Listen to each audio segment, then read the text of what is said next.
Hi friend, রুশাস tasty বাইরে তোমাদের সকলকে ওয়েলকাম। কেমন আছো? আবারও চলে এলাম আরও একটা নতুন ভিডিও নিয়ে। আজকের কিন্তু কোনো একদম রান্নার কোনো নতুন রেসিপি না।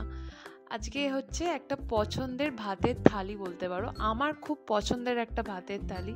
সবসময় ডাল তরকারি তো খেতে ভালো লাগে না, তখন যদি এরকম থালি আসে না, তাহলে একবারে অমৃত লাগে। কার কার এরকম ধরনের খাবার খেতে ভালো লাগে অবশ্যই কমেন্ট করে জানাবেন।